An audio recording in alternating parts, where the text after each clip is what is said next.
I need to use these RSI tools? If you say so. Hi gang. Backstory. This happened quite a few years ago. I was the systems administrator for a small startup media design company. We had approximately 14 people on staff and it was a very relaxed atmosphere. Just for context, a little thing about me. I am a bit of a geek, nerd, and the computer also takes a bit part of my personal life. It fuels some of my biggest hobbies. Not just gaming, but I also enjoy messing with digital, audio, 3D graphics. And as can be seen by this post, I also enjoy online communities. Most importantly, I really enjoyed my work. And thus noteworthy. It wouldn't be the first time when I took some work home with me. That is, I had remote access to our small network, so when something needed to be done I could often do so from home. And before we continue, I'd also like to emphasize that I truly believe in the good intentions of the bosses. They were really just trying to look after us best as they could. Our main, Carl, Otto, the big project, RSI, training.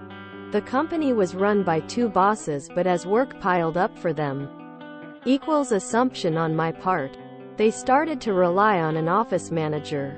And this dude would sometimes seriously overstate his own importance. At the time of the story, the company had closed a deal with none other than the city council to set up a digital meet and greet with the council members.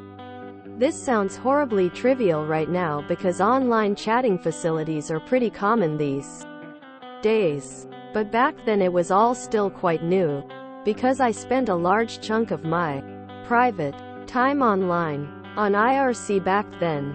It didn't take long for the bosses to decide that I should fully handle the technical details of the whole thing and of course closely work together with our designers.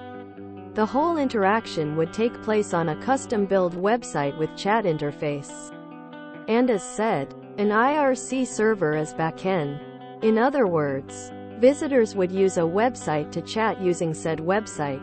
But the whole thing basically ran on an IRC server.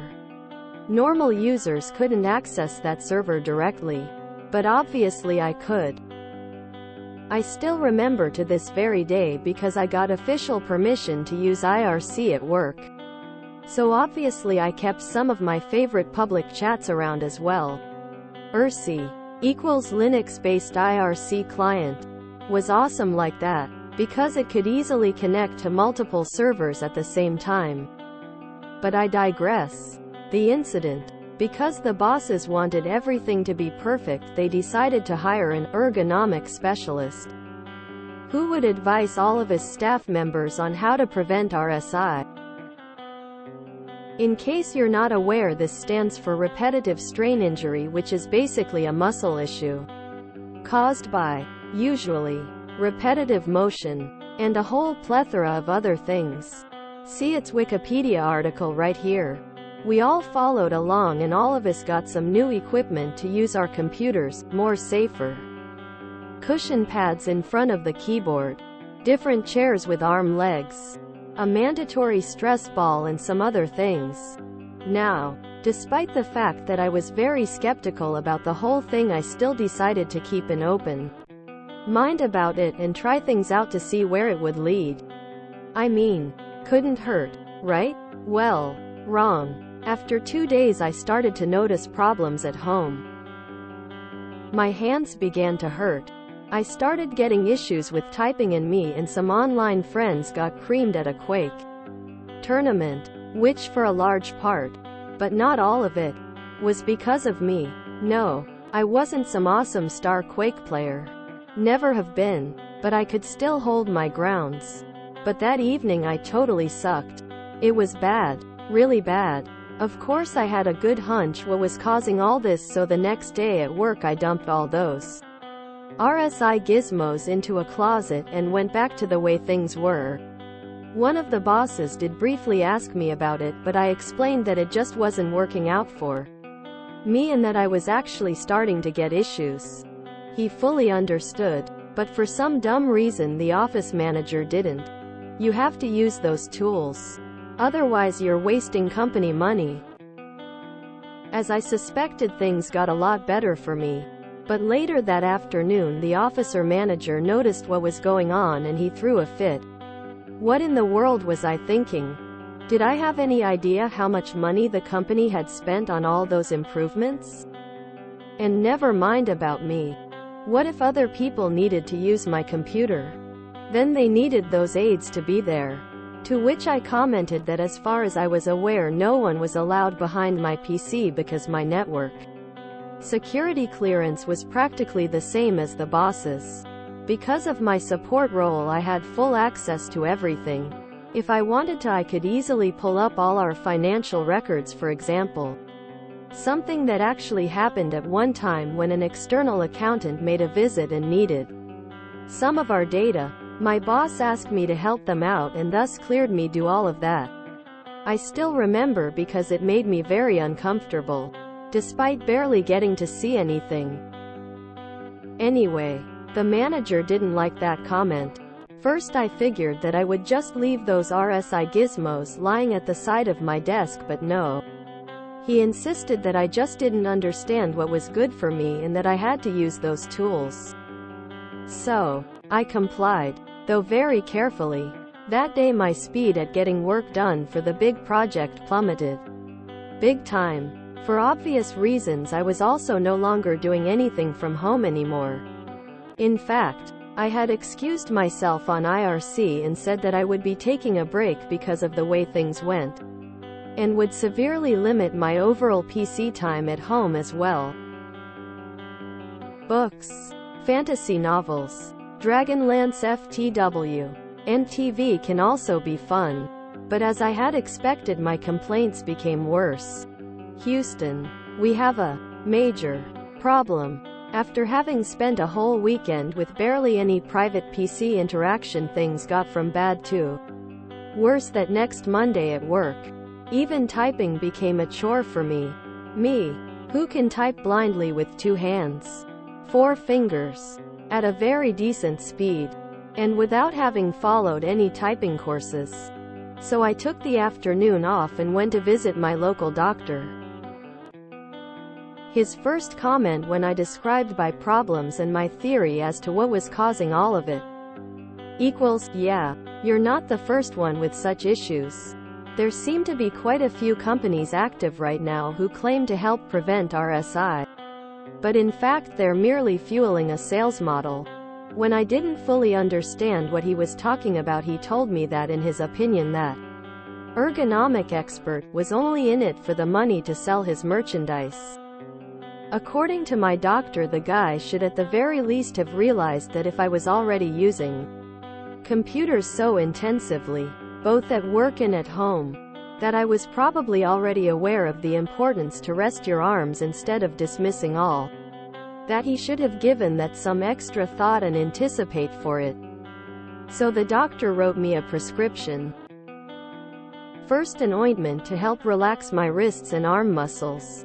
Then a mandatory 2-week break from work to help recover from having developed mild yet disturbing symptoms of RSI due to unprofessional conduct.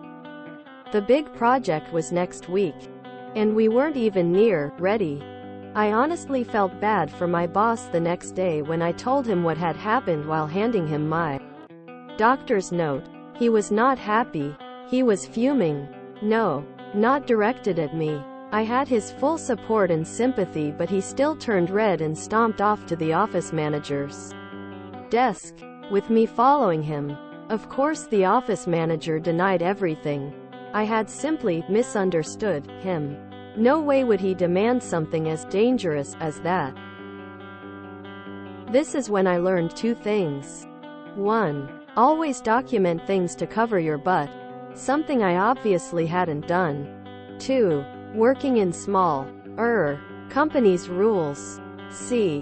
While the bosses had their own office, the rest of us sat at tables in a large room, spread over 2 areas. So the moment the office manager started denying things, some of my coworkers immediately stepped up. "Oh, does that mean I can finally throw this thing in the trash then without getting fired?" My colleague and former friend sneered. Former contact simply watered down over time. The boss turns to me. Shell, why don't you go home and rest? No need to get involved with the upcoming drama. To which I nodded and thanked him. But I also told him that I would be contacting them later that week to try and help sort things out. I wasn't sure, but still saw a possible way out of the upcoming doom scenario. Aftermath. As much as I wanted to ignore the whole thing and just do my own thing, I decided to stick with no PC time at home for the next 3 days just in case. Thursday evening I hopped back online for a short hour and did some asking around. First I called my friend from work to ask him about the status of the project. In specific, if the designers managed to finish the website. Then I reached out to a dear online friend of mine who also happened to be an undernet IRC operator. And I asked him if there would be a possibility to link our website front-end directly to his server, using a dedicated port connection for security purposes. See, the only reason we purchased a commercial IRC server was to comply with certain regulations, security reasons being one of them. Now, my idea obviously wasn't fully on par with all of that, but if you can't trust an official undernet server to be safe, then who can you?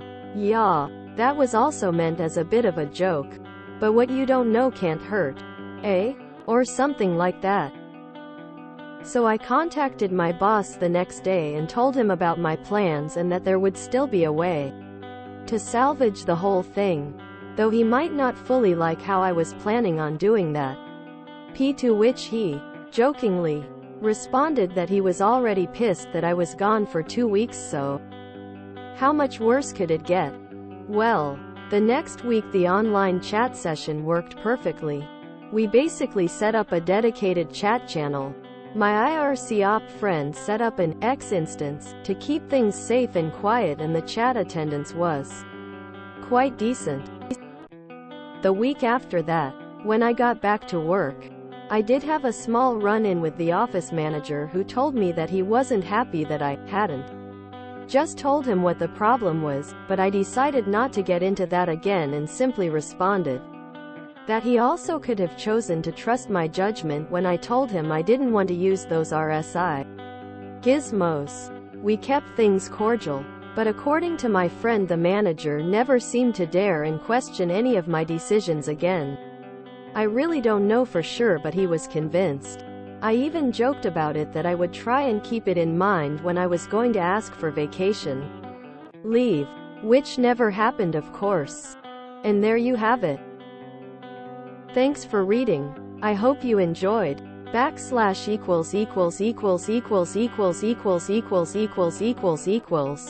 TLDR. I was a network admin at a small company. We're working on a big project for the local city council. The bosses wanted the best for his staff, so they got an RSI expert to help improve the way we used our computers. Instead of improvement, I only got issues. So I stopped using those RSI tools. The officer manager did not like this and demanded that I continued using those gizmos. I did, carefully, and my work speed dropped significantly. I also decided to stop using my PC at home just in case. The next Monday, after a weekend without PC usage at home, typing became plain out painful. I took the rest of the day off and visited my local doctor. His diagnosis? I sustained mild symptoms of RSI due to unprofessional conduct. I got ointment for my hands and wrists, and a 2-week sick leave. My boss was pissed, but not at me. I was told that he ripped the office manager a new one during my absence. Later that week I started doing some things from home again, carefully, and we still managed to finish the big project. Though very unconventional, never used any RSI gizmos for the rest of my life. I have done the UKDSE, Display Screen Equipment, Assessor's course. It covers the whole user environment, not just the screen. We had a discussion on the uselessness of most items labeled as ergonomic. One example was a pair of ergonomic shorts. UK knee-length cargo. Not underwear. Edit for spelling. In my office, one day we were all given new chairs and hauled the old ones off. I immediately started experiencing back pain and was told that all I needed to do was adjust my chair properly.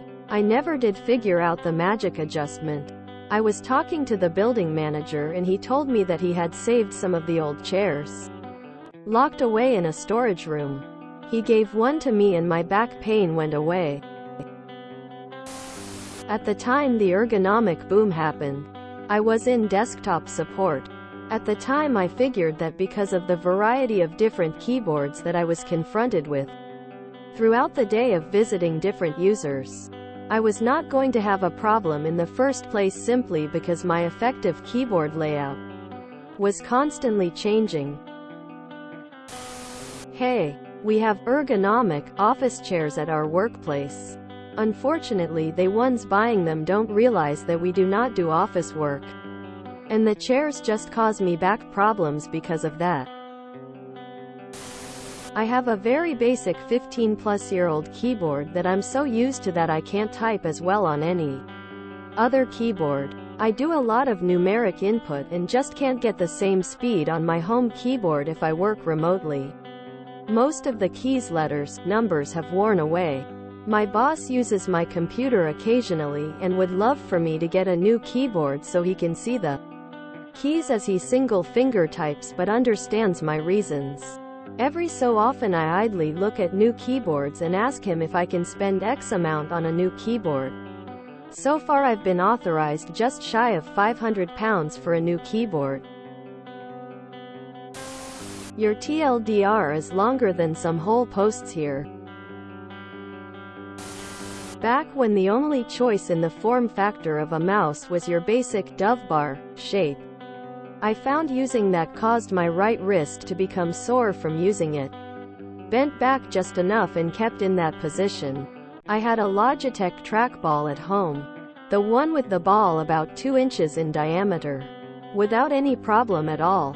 Long story short, I was able to start use a trackball at work, Kensington, and haven't had any problems for over 20 years.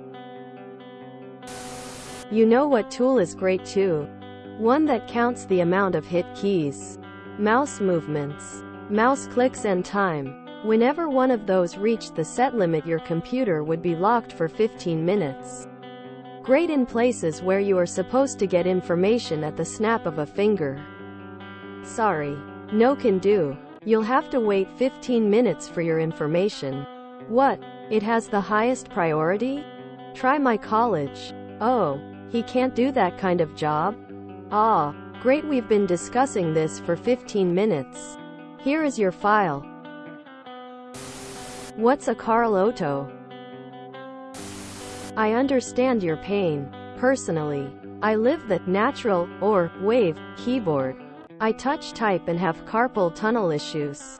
So the more natural position is a blessing. I also use a Logitech trackball instead of a mouse. That just shifts the RSI from my wrists to my thumb joint though. IRC, now that's a name I haven't heard in quite a long time. Jesus Christ, your TLDR needs a TLDR. Sunk costs are irrelevant. If you enjoyed this video, please check out our playlists full of similar content. Epicaricast is like doom scrolling for your ears. Please like, share, and subscribe.